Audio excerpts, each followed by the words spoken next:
Hello hello नमस्कार। Welcome back. Game of thrones के जो स्टोरी टेलिंग वाले वीडियोस थे वो बहुत अच्छा चले, तो हम सेम फॉर्मेट लेकर आपके लिए ओडिसी का दुनिया लेकर आ गए कि हम बैठ के मस्त आपको ओडिसी एंड इलियड, जो उसके पहले के ट्रोजन वॉर की पूरी कहानी है, वो आपको सुनाएंगे। तो दिस इज पार्ट 1 जिसमें we are going to cover the Trojan war. Enjoy. जो हमारी पहली कहानी है वो है इलियड। एक्चुअली में इसके जो पोएट थे उनका नाम है होमर। होमर एक ब्लाइंड आदमी थे, ब्लाइंड पोएट थे। उन्होंने दो मेन किताबें लिखी, द इलियड और द ओडिसी। ठीक है। अब ये दोनों ग्रीक ग्रीक मैथोलॉजी के दौरान, ग्रीक जो किंगडम्स थे उनके दौरान का महाकाव्य है, विच मीन्स कि उनका बहुत पवित्र कहानियां हैं, बहुत पवित्र कहानियां। जिस कहानी से हम लोग अभी स्टार्ट करने वाले हैं वो इलियड। इलियड एक्चुअली उस पूरे वॉर, ट्रोजन वॉर का रियल नेम इलियड था। इस पूरे गाथा को इलियड कहा जाता है। सो हम कहानी स्टार्ट कर रहे हैं। ठीक है। कहानी स्टार्ट होती है एक शादी से। एक शादी हो रही है राजकुमार पीलियस और रानी थीटिस की। रानी थीटिस असल में एक देवी भी है, देवी थीटिस, देवी ऑफ समुद्र की देवी। ठीक है।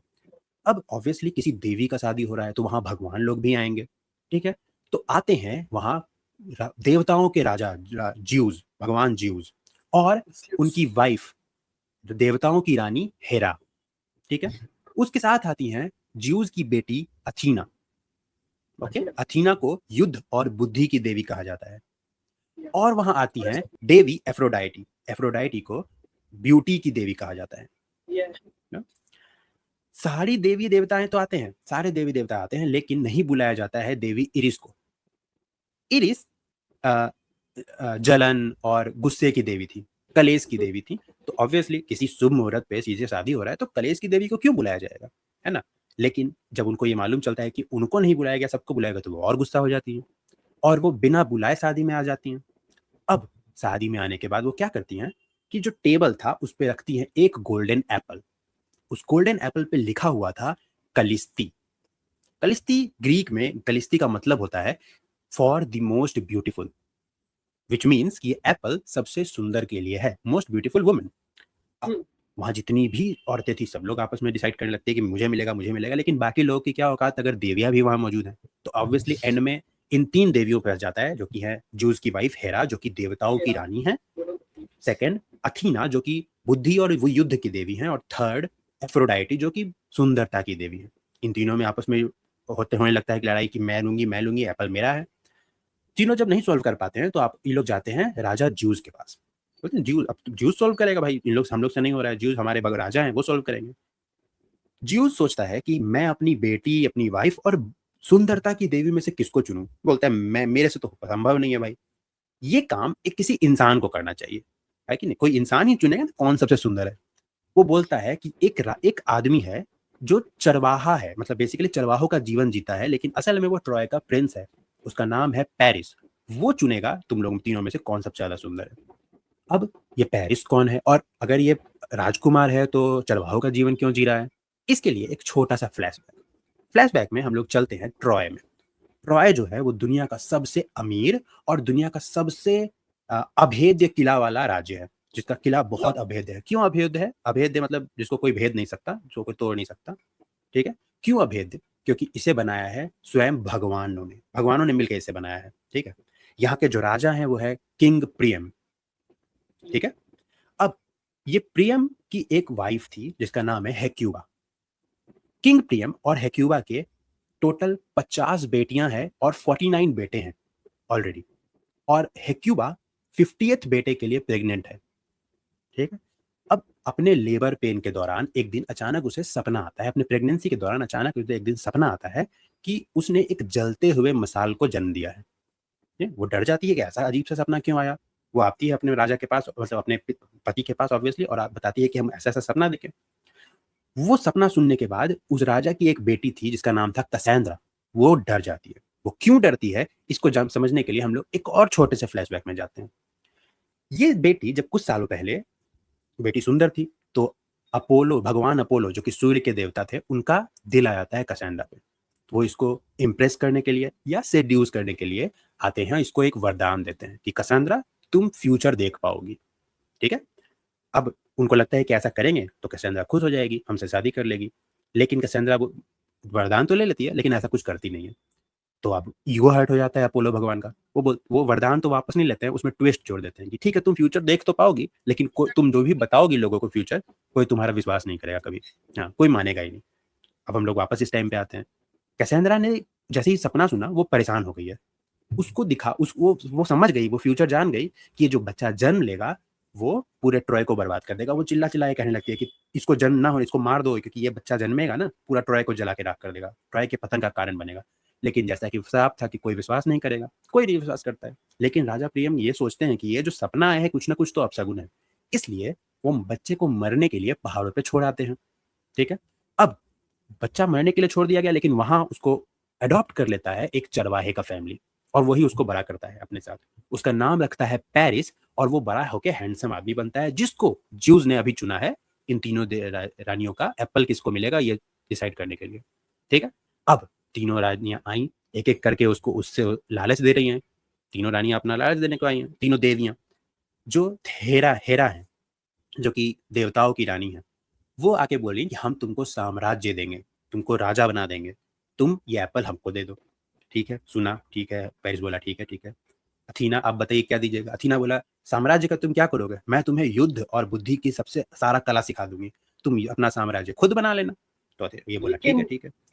लेकिन एफ्रोडीटी जो कि सुंदरता की देवी थी, वो आती हैं और कहती हैं कि मैं तुम्हें दुनिया की सबसे सुंदर वाइफ दूंगी, औरत दूंगी, जो भी तुम सबसे सुंदर होगी, सबसे सुंदर औरत तुमसे प्यार करेगी। एग्जैक्टली। तो और अब पेरिस ठहरा ऑब्वियसली बताओ क्या चुनेगा? मर्द, एग्जैक्टली, वो चुना एफ्रोडाइटी का ऑफर, उसने एप्पल एफ्रोडाइटी को दिया।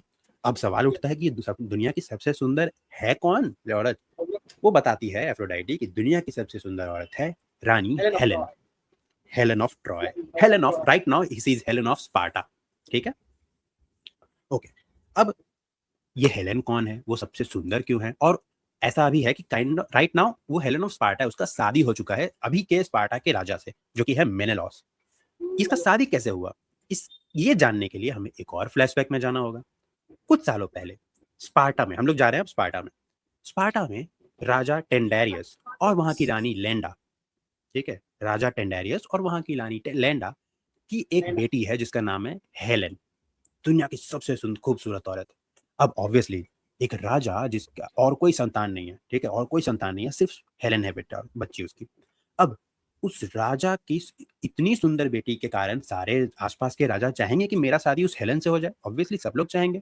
दो रीजन है, एक तो सबसे सुंदर बीवी मिल जाएगी, दूसरा कि क्योंकि इस राज्य का और कोई बेटा नहीं है इस राजा का, तो उसके सहारे हमको स्पार्टा भी मिल जाएगा, है ना। तो सब लोग इस पर, पूरा आसपास के ग्रीक के जितने भी राजा थे सब लोग आ गए वहां, उसके महल में आके बैठे रहते थे कि हाँ मेरा शादी करा दो, मेरा शादी करा दो, लालच देते थे कि हम इतना सोना देंगे, ये देंगे। लेकिन जो राजा थे, राजा टेंडेरियस, वो परेशान रहते थे कि अगर हम किसी एक को भी चुन लिए तो दूसरा हमसे बाकी लोग से दुश्मनी हम ले लेंगे, है ना, किसको चुने, बड़े परेशानी की बात है। इन सारे राजाओं में एक राजा आया हुआ था, उसका नाम था ओडिसियस। ओडिसियस बड़ा दिमाग वाला था। वो बोला कि यार जिस औरत के पीछे इतने लोग हैं उससे प्यार करके फायदा ही क्या है, उसका सपना देख के फायदा ही क्या है। ओडिसियस ने देखा उसी हेलेन की चचेरी बहन जिसका नाम है पेनेलोपी वहीं मौजूद थी। वो बोलता है let's go for the second best option, क्यों इसके पीछे जाना। अब वो राजा के पास जाता है, राजा टेंडेरियस के पास, और बोलता है कि मैं आपकी प्रॉब्लम सॉल्व कर दूंगा, बदले में आप मेरी शादी पेनेलोपी से करवाना। राजा बोलता है अरे यार बिल्कुल यार, तुम मेरा प्रॉब्लम सॉल्व कर दो, हम क्या इससे क्या, जिससे बोलोगे शादी करवा देंगे। ठीक, मेरी वाइफ से कर। और ओडिसियस वहां आता है, सारे राजाओं को इकट्ठा करता है और बोलता है कि हेलेन किससे शादी करेगी इसका डिसीजन टेंडेरियस या कोई और आदमी नहीं लेगा, हम में से कोई नहीं लेगा, इसका डिसीजन हेलेन खुद लेगी। ठीक है, अभी कुछ देर में हेलेन यहाँ आएगी और आप सभी राजाओं में से किसी एक को चुनेगी जिसको जो वो सबसे पसंद करेगी।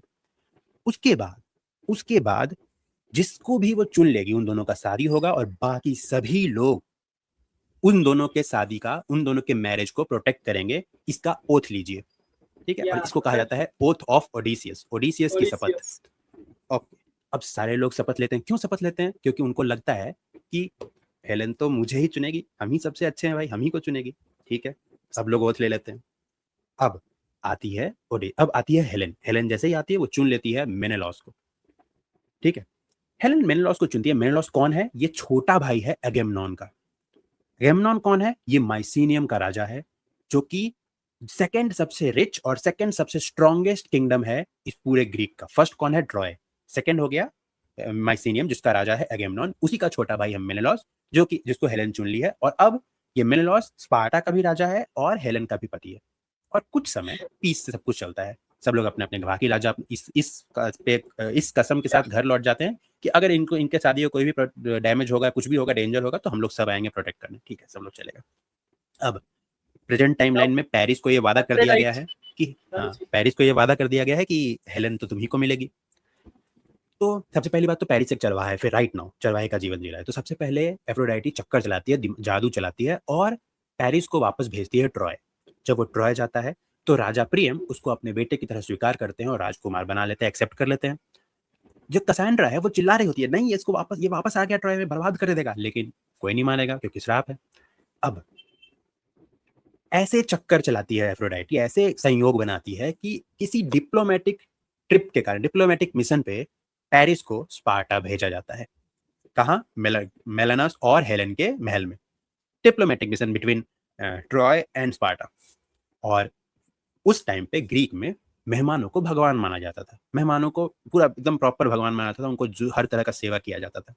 वही जीवन जी रहा था वहां अपना, मतलब जब गया तो पेरिस को पूरा अतिथि सत्कार हुआ, कुछ ऐसे आदर संस्कार सब कुछ किया गया। लेकिन फिर कुछ ऐसे सिचुएशन बनते हैं कि मेनेलॉस को कहीं जाना है, अभी शहर से बाहर, अपने स्पार्टा से बाहर। वो अपने अतिथि को बोल के जाता है कि आप यहाँ रहिए जब मेरे आने तक, आप मेरे महल को अपना घर समझिएगा। और पेरिस उसके महल को तो अपना समझता ही है, उसकी बीबी को भी अपना समझने लगता है। एफ्रोडाइटी के मैजिक से इन्फ्लुएंस होकर हेलेन उसके प्यार में पड़ जाती है, यानी पेरिस के, और दोनों भाग जाते हैं ट्रॉय के लिए। जब राजा मेलानोस वापस आते हैं, देखते हैं मेरी बीवी को लेके भाग गया, ये तो गड़बड़ हो गया।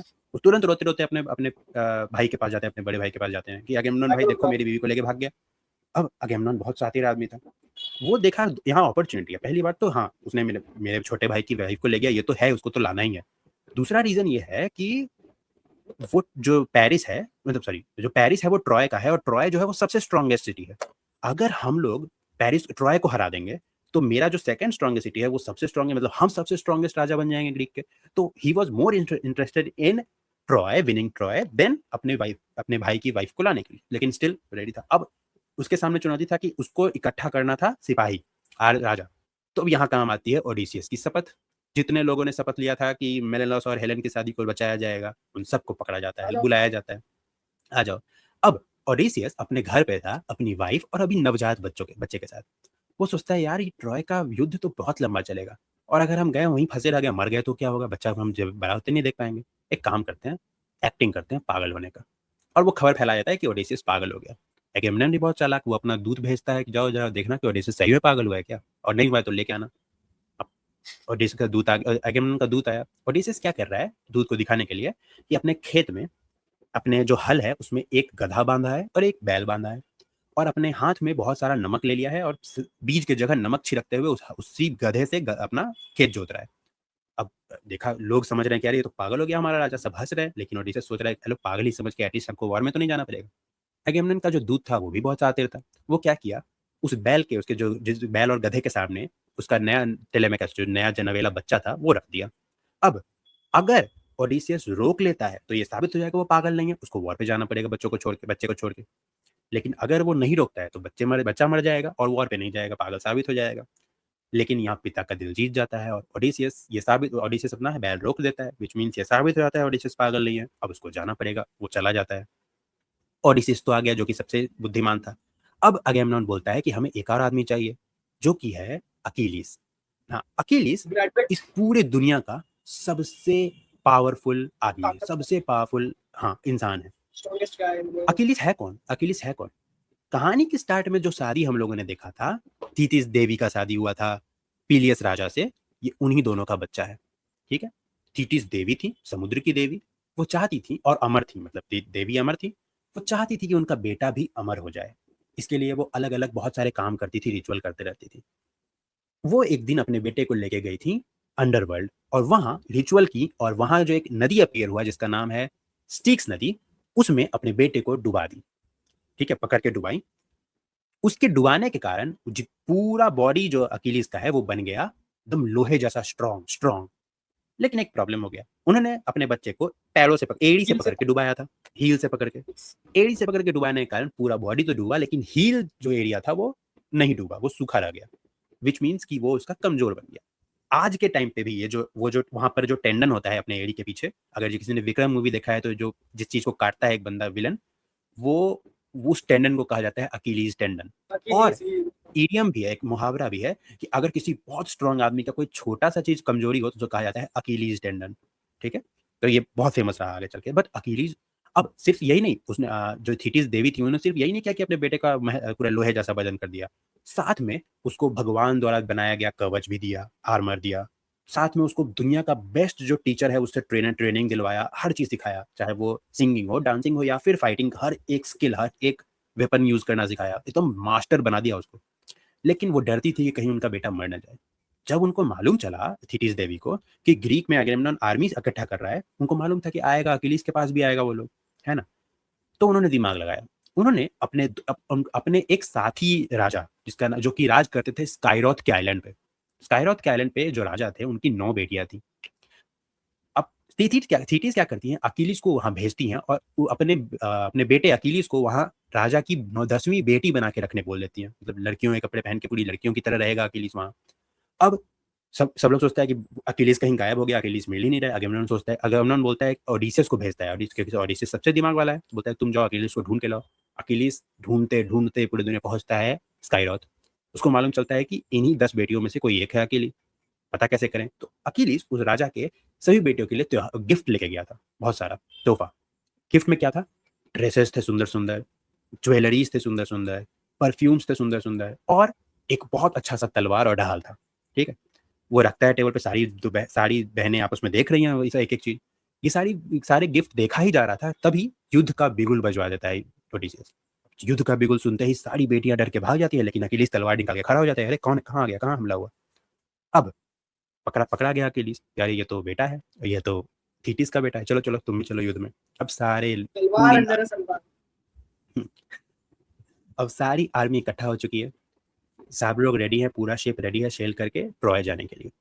लेकिन तभी अचानक हवा चलना बंद हो चुका है, हवा का एक बूंद भी नहीं चल रहा है, हवा हवा चल ही नहीं रही है।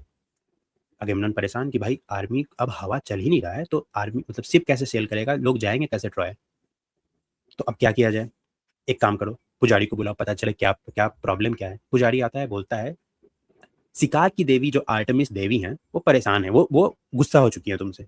ठीक है, अगेमनन पूछता है क्यों गुस्सा है, तो याद दिलाता है शिकारी, वो मतलब पुजारी, कि बहुत साल पहले तुम शिकार करने गए थे और तुमने एक सोने के हिरन का शिकार किया था, जो कि शिकार की देवी आर्टेमिस का अपना फेवरेट हिरन था, विच मीन्स कि शिकार की देवी के हिरन का ही शिकार कर लिया गया है। नाउ अब इस बात से आर्टेमिस को उसी समय गुस्सा आया था, लेकिन वो बोली थी कि हम समय आने पे बदला लेंगे, और यही सही समय था कि अब तुम जा ही नहीं पाओगे अटैक करने। अब क्या किया जाए, तो पुजारी ने बोला कि एक काम करो, एक बलि मांग रही है आर्टेमिस की देवी, बलि दे दो, काम हो जाएगा, सुख हो जाएगी। वो बलि किस चीज का, अगेमनॉन की सबसे फेवरेट चीज का बलि चाहिए, कराना होगा।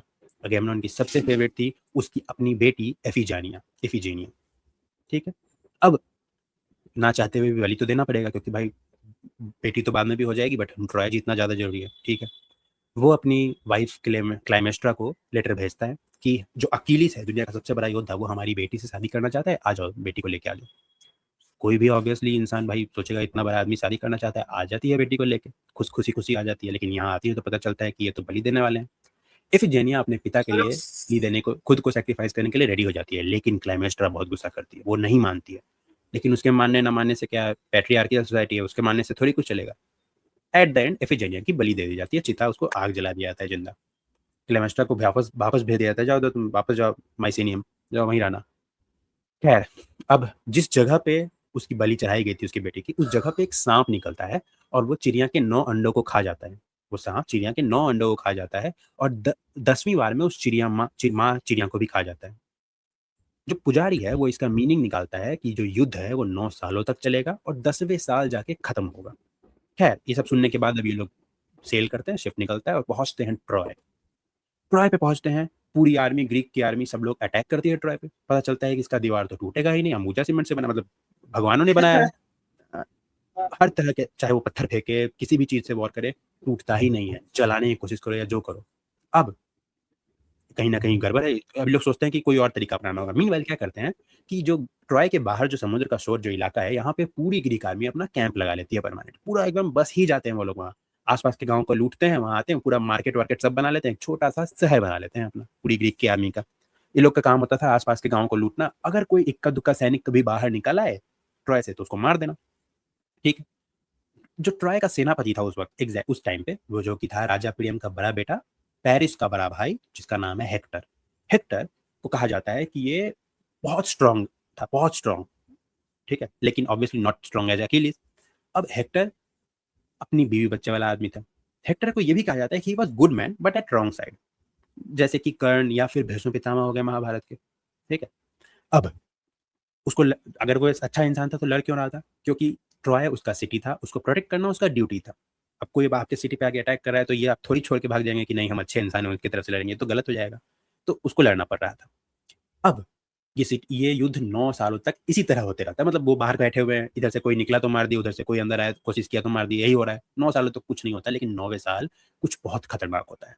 9वें साल क्या होता है? ग्रीक की सेना आस के पास के एक गाँव में लूटने गए हुए थे। उनको एक मंदिर में मिलती हैं 2 लड़कियाँ। एक का नाम था क्रीसीस, एक का नाम था ब्रीसीस, ठीक है? इन दोनों को पकड़ के उठा के ले आता है। क्रीसीस को अगेमनॉन अपने पास रखता है क्योंकि इतने समय से इन लोगों के पास लड़कियां नहीं थी, तो अपने मजे के लिए अपने पास रखता है। ब्रीसीस को ये अकीलीस को देता है, जो तुम एंजॉय करो, ठीक है? लेकिन जो क्रीसीस के पिता थे वो अपोलो देवता के पुजारी थे। वो अपने देवता से बोलते हैं कि देखिए त्राहिमाम ये क्या हो रहा है, मेरी बेटी को उठा के ले गए। अपोलो देव गुस्सा हो गए कि मेरे मंदिर से उठाया, मेरे भक्त के बेटी को उठाया, तो तुम तो गए हो बेटा। वो क्या करते हैं, ग्रीक सैनिक के कैंप में प्लेग फैला देते हैं। पूरा प्लेग फैल गया, सब बीमार हो रहे हैं, सैकड़ों लोग मरे जा रहे हैं। अगमेम्नन डर गया, यार इस तरह तो मेरा सैनिक बिना लड़े ही मर जाएगा सब लोग। वो क्रीसीस को वापस लौटा देता है, ठीक है, इज्जत के साथ।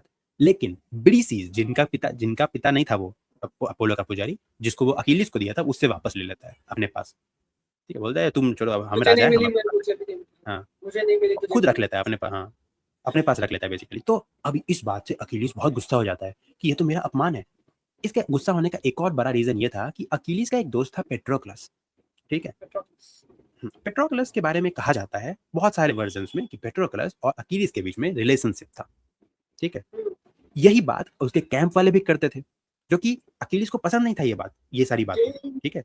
हाँ, इन अकीलिस को ये बातें नहीं पता था। और अब जब अकीलिस से लड़की छीन लिया गया तो उसको लगा कि ये तो इस बातों को और बढ़ावा देगा। अब हम लोग जानते हैं कि अकीलिस हो गया गुस्सा। अकीलिस का बहुत स्ट्रांग था, बहुत सब कुछ था, लेकिन एक चीज था कि उसको अपना गुस्सा कंट्रोल नहीं होता था, हमेशा से था। अकीलिस को बहुत ज्यादा गुस्सा आ जाता है। अब अकीलिस क्या करता है कि बोलता है कि हम लड़ेंगे, मैं नहीं लड़ूंगा। हम लड़ेंगे, हाँ तुम जाओ जीत लो मेरे बिना डरो, जाओ। अब उस पूरे ग्रीक की सेना में आधी सैनिक अकीलिस की थी। अकीलिस अपना सैनिक लेके साइड हट जाता है, बोलता है हम लड़ेंगे नहीं, जाओ जो करना है करो, जाओ हम। अब अब ये चीज देखता है, ये बात पता चलती है हेक्टर को कि यार ये तो मौका है। अकीलिस पीछे हट गया, उसका आधी सेना हट गई। हेक्टर अपनी आर्मी लेके ट्रॉय से बाहर निकलता है और काटम पीटी शुरू कर देता है, मारना शुरू कर देता है ग्रीक आर्मी को। इधर मारे जा रहा है, धागा खोल के रख दिया, जिधर देखो खूनम खून हो रहा है, इधर काट रहा है, पीट रहा है। इस बात से लेके जो अकीलिस का दोस्त था पेट्रोक्लस, वो अकीलिस के पास जाता है, बोलता है यार तुम नहीं आ रहे हो लड़ने, एटलीस्ट एक काम करो, अपना जो आर्मर है वो हमको दे दो, हम पहनेंगे, हम निकलेंगे। एटलीस्ट लोगों को लगेगा अकीलिस आ गया, लोग पीछे हट जाएंगे, डर जाएंगे। और अकीलिस का खौफ ऐसा ही था। उसका कोई आर्मर भी देख लेता था जिस युद्ध में, लोग उसमें पार्टिसिपेट नहीं करना चाहते थे कि भाई इससे दूर रहो, इसके साथ हम नहीं लड़ने वाले। अकीलिस मान जाता है कि जाओ भाई लो मेरा आर्मर जाओ पहनो, और वही होता है। पेट्रोक्लस अकीलिस का आर्मर पहन के बाहर निकलता है। आधी ट्रॉय की सेना डर गई, अरे पीछे हट गई, भागने लग गई। अब इस बात को देख के जो उसका पेट्रोक्लस था, जो कि अकीलिस के आर्मर में था, उसको बड़ा कॉन्फिडेंस आ जाता है, अरे वाह हमसे डर रहे हैं लोग, वाह। अब वो आगे बढ़ने लगता है। कॉन्फिडेंस धीरे धीरे बढ़ते बढ़ते ओवर कॉन्फिडेंस में चेंज हो जाता है, और अब वो हेक्टर के पीछे भाग जाता है, हेक्टर को चुनौती देने लगता है, ठीक है? हेक्टर भले ही जैसा भी हो, मानते हैं हेक्टर मानता था कि अकेली ज्यादा ताकतवर है, लेकिन वो ऐसा नहीं था कि वो डर छोड़ के भागेगा। ऑब्वियसली मरेंगे, लड़के मरेंगे। अखिलेश भी हेक्टर भी सोचता है लड़के मरेंगे, छोड़ आने दो। और दोनों में होता है फाइट, और हेक्टर तुरंत मार देता है उसको। मारने के बाद उसका मास्क उतारता है, देखता है अरे ये तो पेट्रोक्लस है यार, किसको सोच रहा है छोटा मोटा।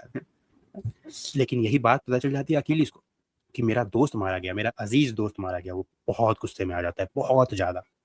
वो चिल्लाता है इतनी जोर से कि पूरा ट्रॉय सुनता है। वो निकलता है और खूनम खून कर देता है, सारे ट्रॉय के जो भी सैनिक बाहर थे सबको मारना शुरू कर देता है। कहा जाता है इतने लोगों को उसने मारा, अकीलीस गुस्से में आके इतने लोगों को मारा कि पूरी खून की नदियां बह गई, ठीक है, पूरा ट्रॉय का दीवार लाल हो गया था, इतने लोगों को मारा गया। अकीलीस फिर भी रुक नहीं रहा था, आग उगल रहा था वो, ठीक है, मारे जा रहा था। अब उसके सामने आता है हेक्टर। हेक्टर और अकीलीस के बीच में फाइट होता है, दोनों लड़ रहे हैं और मरने से, अब ऑब्वियसली मरेगा, हेक्टर मरना ही है, लेकिन मरने से पहले हेक्टर बोलता है कि मारने के बाद मेरा जो बॉडी है वो मेरे पिता को देना, अंतिम संस्कार करने देना उनको, ठीक है, शोक मनाने देना, और मेरे बच्चे, मेरी बीवी और मेरा जो बेटी है वो लोग मेरा बॉडी देखें एटलीस्ट। अकीलीस इतने गुस्से में था, कुछ नहीं बोलता है कि तुमको तो गिद्ध और चूहे कुत्ते खाएंगे, ठीक है, हम तुम्हारा उसको सड़ने के लिए छोड़ देंगे लास्ट को। उसको मारता है, उसके बॉडी को अपने रथ में बांधता है और ट्रॉय के चक्कर घुमाता है बाहर से, ठीक है, पूरा, और फाइनली लेके अपने रूम कैंप में चला जाता है। शाम हो चुका है, अभी के लिए युद्ध विराम हुआ है। ये बात पता चलती है राजा प्रियम को, हेक्टर के पिता को। बहुत उदास होते हैं वो भेष बदल के, भिखारी का भेष लेके जाते हैं अकीलिस के पास। अकीलिस से वो बेग करते हैं कि मेरे बेटा ने जो भी तुम्हारा किया था, बट अब वो मारा जा चुका है, उसके बॉडी एटलीस्ट हमको दे दो। बहुत ज़्यादा रिक्वेस्ट करने के बाद अकीलिस भी मान जाता है कि चलो भाई ठीक है। अकीलिस उसका बॉडी भी लौटाता है और 12 दिन के लिए युद्ध को रोक दिया जाता है ताकि उसके पिता हेक्टर का अच्छे से सब कुछ अंतिम संस्कार कर पाए, और वही होता है। लेकिन अब 12 दिन के बाद अब कौन हेक्टर वहां का ट्रॉय का सेनापति बनेगा? वापस से युद्ध शुरू हुआ। ट्रॉय को लोग, अब हेक्टर उनका खत्म हो चुका है तो अब उनको और नए लोग बुलाने होंगे लड़ने के लिए, तो रेनफोर्समेंट बुलाया जाता है। अमेजोन की रानियां आती हैं, ठीक है, वंडर वुमन आती है, हाँ, और आता है यूथियोपिया का राजा। इथियोपिया अपनी राजा का सेना, दोनों ही बहुत फेमस रहे हैं, ठीक है, और दोनों ही को अकीलीस साफ कर देता है, चींटियों की तरह कुचल देता है, अकेले कुछ नहीं बचता है, ठीक है। अब अकीलीस तांडव शुरू कर चुका है सभी लोगों में, इतना ज्यादा लोगों को मार चुका है कि अब उससे कंट्रोल नहीं हुआ। अब वो बेलगाम हो चुका है और अब वो सीधा जाके वो देवताओं को चुनौती दे देता है कि देवता भी आ गए तो ट्रॉय को नहीं बचा सकते हमसे, ऐसा वो बोल देता है। देवता ऊपर से देख के बोल रहे हैं कि यार हमको क्यों तोड़ा, तुम लोग आपस में लड़ रहे हो, हमको बीच में क्यों ला रहे हो? बाकी लोग तो, गजब बाकी बेइज्जत। देवता को, हाँ गजब बेइज्जती कर रहे हो भाई। बाकी देवता तो कुछ नहीं किया, लेकिन अपोलो देवता वही है जिनकी पुजारी का वो लोग बेटी चुराए थे बेटे। अब अपोलो देवता पहले से भी थोड़ा खुन्नस में थे। अपोलो बोलते हैं ठीक बेटा अब तू आ। अच्छा। ट्रॉय के दीवारों पे खड़ा होता है पेरिस, वही राजा जिसने हेलेन को चुराया था। ना ही वो अच्छा सोल्जर है, ना ही वो अच्छा तलवारबाज है, ना ही वो तीरंदाज अच्छा है। स्टिल वो एक तीर चुन चलाता है लेते अकीलीस बेटी की को। तरफ, अकीलीस की तरफ तीर चलाता है। तीर जैसे ही उसके धनुष से छूटता है, राजा भगवान अपोलो उसके आसपास के हवा को कंट्रोल करते हैं और वो तीर सीधा जाके लगता है अकीलीस की एड़ी पे, यानी हील पे, और वो अकीलीस वहीं मारा जाता है। अब पेरिस सोचता है कि दुनिया के सबसे महान योद्धा को मैंने मारा, विच मीन्स मैं अब दुनिया का सबसे महान एनिमी हूँ। वैसे थर्मोडायनेमिक्स का इक्वेशन लगाने लगता है और वो बहुत खुश हो जाता है, बहुत ज्यादा ईगो में आ जाता है कि हम ही अब पहले दुनिया के जैसे। सबसे अमीर हैं। हाँ हाँ। अब क्या किया जाए? खैर, सबसे स्ट्रांग आदमी तो मारा जा चुका था। अब नया सेनापति कौन बनेगा? ग्रीक का जो नया सेनापति बनता है उसका नाम है ओडिसियस। भले ही अकीलेस सबसे स्ट्रांग था, लेकिन ओडिसियस सबसे स्मार्ट है, सबसे ज्यादा बुद्धिमान इंसान है। उसको मालूम चला कि जिस युद्ध में ट्रॉय का अंत लिखा है उसमें हरक्यूलिस का बो एंड एरो होना जरूरी है। हरक्यूलिस कौन? ग्रीक का बहुत पुराना बहुत बड़ा योद्धा है। वो भी आधा इंसान आधा भगवान था, जिसके बारे में हम लोग बहुत एडवेंचर सफर हरक्यूलिस जानते हैं, बहुत फेमस कहानी है। सात है ना? सात या 12 नौ? 12 12 12। जिसके ऊपर बाद में ओलंपिक गेम्स बना है। तो उस वो जो बो एंड एरो यूज होता था, वो बो एंड एरो जिस युद्ध में होगा उसी युद्ध में ट्रॉय खत्म होगा। तो अभी ओडिसियस को ये बात मालूम चली, ओडिसियस ये भी सोचने पता करने लगा कि भाई ये अभी है कहाँ ये बो एंड एरो। उसको पता चलता है एक फिलोक्रेटिस नाम के बूढ़े इंसान के पास ये बो एंड एरो, जो कि लड़ाई वड़ाई नहीं करना चाहता है, शांति वाला आदमी है। लेकिन ओडिसियस उसके पास जाता है, उसको मैनिपुलेट करता है ऑब्वियसली, क्योंकि उसके पास बहुत दिमाग था, और उसको ग्रीक के साइड से लड़ने के लिए तैयार कर लेता है। अब वो बूढ़ा आदमी आ गया यहाँ। अब अगले दिन युद्ध में पेरिस और फिलोक्रेटिस का सामना होता है। पेरिस सोचता है कि हमने अकीलीस को मार दिए, ये बुढ़ा बुढ़ा को हम तो ऐसे ही मार देंगे। अब जो हरक्यूलिस का बो एंड एरो था, इसका खासियत था सबसे पहली बात कि इसका बो एरो एंड बो तो अलग एकदम बहुत अच्छे मेटल से बना ही था, लेकिन इसका जो एरो था उसमें लगा होता था हाइड्रा स्नेक का वेनम। हाइड्रा स्नेक सबसे वेनमस स्नेक है ग्रीक मैथोलॉजी का। हाइड्रा का एक और खासियत बात है स्नेक का कि इस स्नेक के बारे में कहा जाता है इसका एक सर काटो तो दो सर और निकल आते हैं, मारा नहीं जा सकता स्नेक को, इसका वेनम भी बहुत सबसे स्ट्रांग है। अब फिलोक्रेटिस के एरो में यही वाला हाइड्रा का वेनम है, और यही बूढ़े ने पेरिस को मार दिया। पेरिस के बाजुओं में लग जाता है ये एरो, और लगते ही असर जहर अपना असर दिखाना शुरू कर देती है, ठीक है। अब सारे ट्रॉय के आसपास के जितने भी डॉक्टर्स हैं सबको बुलाया जाता है पेरिस को बचाने के लिए, कोई कुछ नहीं कर पाता है, कोई बचा नहीं पाता है। एट द एंड पेरिस को याद आता है उसकी पहली वाइफ का। जी हाँ, हेलेन से शादी होने से पहले उसकी एक और वाइफ थी जब वो चरवाहा बन के पहाड़ों पे रहता था। वो अपनी वाइफ को छोड़ दिया था हेलेन के कारण। उसकी वाइफ को हर्ब्स का और जड़ी बूटियों का अच्छा नॉलेज था, वो इसको जहर से बचा सकती थी। ठीक है, अब पेरिस को याद आता है उसकी वाइफ का। उसकी वाइफ ने कहा था कि आज तो तुम हमको हेलेन के कारण छोड़ रहे हो, लेकिन एक टाइम आएगा तुम रेंगते हुए मेरे पास आओगे। और हाँ, पेरिस रेंगता हुआ पहाड़ों पे गया। जब वो वहाँ गया तो अपनी वाइफ से बोला कि देखो उनको बचा लो प्लीज, हम मरने वाले हैं। बोलती है कि तुम तो बहुत पहले ही मर चुके हो मेरे लिए, अभी क्या नया बात है। Sorry I hung up. और पेरिस उन्हीं पहाड़ों पे जहाँ वो जन्मा था, मतलब जहाँ उसने जीवन बिताया था, वहीं मारा जाता है। अब लोग आते हैं वापस से ट्रॉय में। मीन कि जिसने ये पूरा ट्रोजन वॉर स्टार्ट किया, जिसने इलियड स्टार्ट किया हेलेन को एब्डक्ट करके, किडनैप करके, वो मारा जा चुका है। लेकिन ट्रॉय आज भी खड़ा है। अब ट्रॉय 10 साल हो चुके हैं इस युद्ध को। ट्रॉय आज भी होल्ड किया हुआ है अपने आप को। सारे आर्मी थक गए, सब लोग थक गए। खत्म नहीं ओडिसियस, एगेमनॉन और मेलेनॉस नहीं थके। बस सब लोग चाहते थे कि हम लोग चले जाएं, लेकिन अब क्या करें। अब ओडिसियस को एक बात मालूम पता चलती है कि ट्रॉय के बीचों बीच एक पैलेडियम नाम की मूर्ति रखी हुई है। पैलेडियम नाम की मूर्ति, इस मूर्ति को लक ऑफ ट्रॉय कहा जाता है। जब तक ये मूर्ति खड़ी है तब तक ट्रॉय खड़ा रहेगा। ठीक है, अब ये बात मालूम चल गया। ट्रॉय ओडिसियस क्या करता है, भेष बदलता है, भिखारी का भेष धारता है और चला जाता है ट्रॉय के अंदर। ठीक है, वो मूर्ति इधर उधर ढूंढने लगता है। ढूंढते ढूंढते उसको मिलती है हेलेन। हेलेन पहचान जाती है कि अरे ये तो ओडिसियस है। लेकिन अजीब औरत है वो मदद करती है ओडिसियस का। वो बोलती है कि देखो मूर्ति वहाँ है, और ओडिसियस हेलेन की मदद से वो मूर्ति उठाता है और बाहर आ जाता है। Which means luck of Troy खत्म हो चुका है। अब उसको जला देता है बाहर लाके। अब ओडिसियस पूजा करता है, सेक्रीफाइस देता है खुश करने के लिए अथीना देवी को। ठीक है, बलि चढ़ाता है और देवी अथीना खुश हो जाती हैं। देवी अथीना आइडिया देती हैं कि पास के एक गांव में एक कारपेंटर रहता है, उसको बुलाओ, अपने एक शिप को तुड़वाओ और एक घोड़ा बनवाओ। उस कारपेंटर का नाम है इपियस और वो एक घोड़ा बनाता है। ठीक है, वो घोड़ा बनाता है। बाकी जितने भी ग्रीक सोल्जर्स हैं वो अपने अपने नावों पे बैठते हैं और ग्रीक्स वहाँ ट्रॉय से निकल जाते हैं। घोड़ा वहीं छोड़ के जाते हैं। ट्रॉय वाले सोचते हैं कि हम सारे लोग चले गए, मतलब युद्ध खत्म हुआ, घोड़ा हमारे लिए छोड़ के गए। लेकिन वो थे बहन के लौड़ा, घोड़ा नहीं था उनके लिए वो। हाँ, वो घोड़ा नहीं था। अब वो लोग क्या करते हैं, दरवाजा खोलते हैं, घोड़ा अंदर लेते हैं, जश्न मनाते हैं, पार्टी करते हैं, गाना गाते हैं, सब कुछ होता है। रात का समय आता है, सब लोग सोते हैं। घोड़े में से निकलते हैं 30 ग्रीक के बेस्ट सोल्जर्स में एक ओडिसियस भी था। वो लोग निकलते हैं, सारे गार्ड्स को मारते हैं, दरवाजा खोल देते हैं। जो ग्रीक की आर्मी जो बाहर गई थी, दूर चली गई थी, वो असल में ज़्यादा दूर गई नहीं थी, वो वापस आती है और ट्रॉय को काट फाट कर देती है, काट चीट कर देती है, खून खून कर देती है, जला के राख कर देती है, जला के राख कर देती है। हेलेन को वापस ले लिया जाता है। अब भगवान ऊपर से देखते हैं कि ये तहस नहस, उनके बनाए सिटी का ये तहस नहस हुआ। नो मैटर, वो भगवान ये बोलते हैं कि नो मैटर व्हाट, कि तुम अच्छे साइड थे या बुरे साइड थे, अगर इसमें तुम इसमें इन्वॉल्व थे, तुम मारे जाओगे, तुम्हारे साथ अच्छा नहीं होगा। अब सबसे पहले तो कौन इन्वॉल्व था, अगेमनॉन, वही राजा था ग्रीक का, है ना। वो अब अपने घर लौट रहा है खुशी से कि अब हम ट्रॉय के भी राजा हैं, अब हम अपने इधर के भी राजा हैं, माइसीनियम के भी, दुनिया के सबसे स्ट्रॉन्गेस्ट राजा हैं, है ना। अब हम अपने घर पहुंचते हैं, सब लोग मेरा स्वागत करेंगे। जैसे ही वो घर पहुंचता है, उसकी वाइफ उसका स्वागत करती है, हाथ में चाकू लेके, और उसको गला काट देती है, मार देती है। एगेमनॉन मर गया। क्यों मर गया? क्योंकि उसकी वाइफ पिछले 10 साल से इंतजार कर रही थी बदला लेने के लिए, क्योंकि उसने उसकी बेटी का बलि चढ़ाया था, और अगेमनॉन मारा गया। ओडिसियस का क्या हुआ? ओडिसियस का क्या हुआ ये जानने के लिए हम लोग जाएंगे पार्ट 2 में, which is story of the Odysseus, part 2 of this book. Odysseus की स्टोरी हम लोग पार्ट 2 में जानेंगे। ये थी हमारी एलियड की स्टोरी। इस वीडियो में अगर 100 लाइक्स होंगे तो ओडिसियस वाला वीडियो बहुत जल्द आ जाएगा। ठीक है, वीडियो अच्छा लगा तो लाइक करना, बहुत अच्छा लगा तो सब्सक्राइब कर देना, वीडियो को हाइप कर देना, या फिर आप सुपर थैंक्स कर सकते हो, कमेंट करके हमें बता सकते हो। आपके द्वारा किए गए सुपर थैंक्स से जो भी पैसे आते हैं उसको हम लोग अपने चैनल पे आने वाले वीडियोस की क्वालिटी को इंक्रीज करने के लिए यूज करते हैं। Thank you so much.